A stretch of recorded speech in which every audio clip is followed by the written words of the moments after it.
நம்முடைய பத்திரிகை நண்பர்களுக்கு எங்களுடைய அன்பார்ந்த வணக்கத்தை தெரிவித்துக் கொள்கின்றோம். இன்று பாரதிய ஜனதா கட்சியில் இணைந்திருக்கக்கூடிய அன்பு சகோதரர்கள் இந்த நேரத்தில் வரவேற்கிறோம். குறிப்பாக தென்னிந்திய மீனவர்கள் கூட்டமைப்பு, சவுத் இந்தியன் ஃபிஷர்மேன் ஃபெடரேஷன், அந்த முழு அமைப்பு இன்று பாரதிய ஜனதா கட்சியோடு தன்னை இணைத்துக் கொண்டிருக்கின்றார்கள். அதனுடைய தலைவராக இருக்கக்கூடிய அண்ணன் ஜெயபாளையன் அவர்கள் தலைமையில் இன்று முழுவதுமாக மாநிலத்தினுடைய தலைவர், துணைத் தலைவர், அமைப்புச் செயலர் உட்பட சில மாவட்டத்தினுடைய தலைவர்களும் முழுமையாக பாரதிய ஜனதா கட்சியோடு தன்னை இணைத்திருக்கின்றார்கள். அண்ணன் ஜெயபாளையன் அவர்கள் என்னோடு இருக்கின்றார்கள். அவர்களுக்கும் இந்த நேரத்தில் வருகின்ற பாரதிய ஜனதா கட்சியினுடைய வரவேற்பை அளித்துக் கொள்வதிலே நாங்கள் பெருமை அடைகின்றோம். ஒரு 3-4 விஷயங்களை பத்திரிகை நண்பர்களிடம் பேச வேண்டும் என்பதற்காக இந்த பத்திரிகையாளர் சந்திப்பில் இருக்கோம். 2-3 விஷயம். முதல் விஷயம், சமீபத்தில் ராமேஸ்வரம் பகுதி, குறிப்பாக நம்முடைய பாம்பன் பகுதியிலிருந்து நம்முடைய மீனவ சொந்தங்கள் டெல்லியில் நேற்று முன்தினம் நம்முடைய மத்திய வெளியுறவுத்துறை அமைச்சர் திரு ஜெய்சங்கர் அவர்களை சந்திப்பதற்காக நேரம் கேட்டிருந்தோம். அதே நேரத்தில் நாங்கள் வலியுறுத்தி இருந்தோம், அமைச்சர் அவர்களை சந்திக்கும் பொழுது எங்களோடு மீன்வளத்துறை அமைச்சரவையினுடைய செயலாளரும் வெளியுறவுத்துறை அமைச்சரவையில் இருக்கக்கூடிய மூத்த அதிகாரிகளும் இருந்தால் சிறப்பாக இருக்கும் என்று. அதே போல் நம்முடைய சந்திப்பின் போது அமைச்சர் அவர்கள் மீன்வளத்துறையினுடைய செயலாளரையும் அழைத்திருந்தார்கள், ஃபிஷரிஸ் டிபார்ட்மெண்ட்டுடைய செக்ரட்டரி. அதனால் எல்லா விஷயங்களையும் கூட ஒரே நேரத்தில் 1 மணி நேரம் அந்த நிகழ்வில் பேசுவதற்கு நமக்கு ஒரு வாய்ப்பு கிடைத்தது. அதில் குறிப்பாக இந்த 2024 இந்திய இலங்கை எல்லை பகுதியில் அதிகப்படியான தமிழ் மீனவர்கள் குறிப்பாக இந்த ஆண்டு கைது செய்யப்பட்டிருக்கிறார். 2024 இதுவரை 273 மீனவர்கள் கைது செய்யப்பட்டிருக்கின்றார்கள் ஒரே ஆண்டில். அதில் 204 மீனவர்கள் விடுதலை செய்யப்பட்டிருக்கின்றார்கள். இன்னும் 69 மீனவர்கள் சிறையில் இருக்கிறார். அதில் 61 மீனவர்கள் இலங்கையினுடைய சிறையில் ஜுடிஷியல் கஸ்டடியில் இருக்கிறாங்க. 8 மீனவர்கள் தண்டனை பெற்று சிறையில் இருக்கிறாங்க. 3 போட்டினுடைய முதலாளிகளுக்கு அபராதம் விதித்திருக்கின்றார்கள். இதெல்லாம் கவனத்துக்கு கொண்டு வந்தோம். அபராதம் இல்லாமல் வேகமாக மீட்கணும்.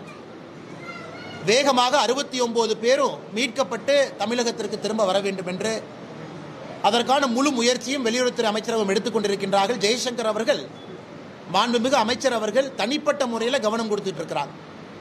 ஸோ வேகமாக இது நடக்கும் என்கின்ற உத்தரவாதம் அளித்திருக்கிறாங்க. அதே நேரத்தில் துரதிருஷ்டவசமாக ஆழ்கடலில் அந்த இலங்கையினுடைய நேவி போட்டும் நம்முடைய மீனவ சொந்தத்தினுடைய போட்டும் மோதிய பொழுது ஒரு மீனவர் இறந்துட்டாங்க. அது உடனடியாக அவருடைய உடலை அடுத்த நாள் ராமேஸ்வரத்துக்கு கொண்டு வந்து கொடுத்துட்டாங்க. இன்னும் ஒருவருடைய நிலைமை நமக்கு தெரியல. அதனால் வெளியுறவுத்துறை அமைச்சர் அவர்கள் நம்ம முன்னாடி நேரடியாக இலங்கைக்கான இந்திய தூதர்கிட்ட தொலைபேசி மூலமாக பேசினாங்க. இலங்கைக்கான இந்திய தூதரும் கூட என்ன சொன்னாங்கன்னா, நேரடியாக நான் அரசாங்கத்தோடு தொடர்பில் இருக்கிறேன். குறிப்பாக இலங்கையினுடைய கடலோர பகுதிகளெலாம் நாங்கள் தொலாவிட்டு இருக்கிறோம். அதே நேரத்தில் கடைசியாக பார்த்த பொழுது அவர் கடலுக்குள்ளே குதிச்சாங்க, அவர் நீந்திக்கிற கடைக்கு வந்துட்டாங்களான்னு எல்லா விதமான ஆங்கிள்லையும் நாங்கள் பார்த்துட்டு இருக்கோம்னு சொல்லி உத்தரவாதம் கொடுத்துருக்குறாங்க. அதற்கான எல்லா வேலையும் கூட நம்முடைய மத்திய அரசு முழுமையாக களத்தில் இறங்கியிருக்கிறாங்க. எங்களுடைய ஆண்டவன் வைக்கக்கூடிய வேண்டுதல், வேகமாக அவர் திரும்பி வரணும் அப்படிங்கிறது நம்முடைய வேண்டுதல்.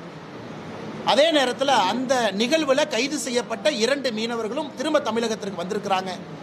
அதுவும் இந்த நேரத்தில் நாம் பாராட்ட வேண்டிய விஷயம். அவர் மீது எந்த நடவடிக்கை எடுக்காமல், குறிப்பாக அமைச்சர் அவர்கள் நம்ம கொடுத்துருக்கக்கூடிய உத்தரவாதம் என்னென்னா, 2 நாட்டினுடைய 2+2, இந்தியாவினுடைய வெளியுறவுத்துறை அமைச்சரகம், மீன்வளத்துறை அமைச்சரகம் 2+2, இலங்கையினுடைய 2+2, 2016 5 முறை சந்தித்திருக்கின்றோம். மிக மிக விரைவில் மறுபடியும் அந்த சந்திப்பு நடைபெறும் என்கின்ற உறுதிமொழி கொடுத்திருக்கிறாங்க. அப்படின்னா இலங்கையினுடைய அமைச்சரும் அரசு அதிகாரிகளும், இந்தியாவினுடைய அமைச்சர்களும் அரசு அதிகாரிகளும் ஒன்றாக அமர்ந்து சில பிரச்சனைகளுக்கு உடனடி தீர்வை ஏற்படுத்துவதற்கான அந்த 2+2 ஜாயிண்ட் ஒர்க்கிங் குரூப் மீட்டிங் மிக முக்கியமான ஒரு மீட்டிங்காக இருக்கும் என்பதையும் அமைச்சர் சொல்லியிருக்கிறாங்க. அந்த மீட்டிங்கும் போது பல விஷயங்களை பேசுவாங்க. குறிப்பாக தமிழக மீனவர்களுடைய 170 போட் இன்னைக்கு இலங்கையில் இருக்குது.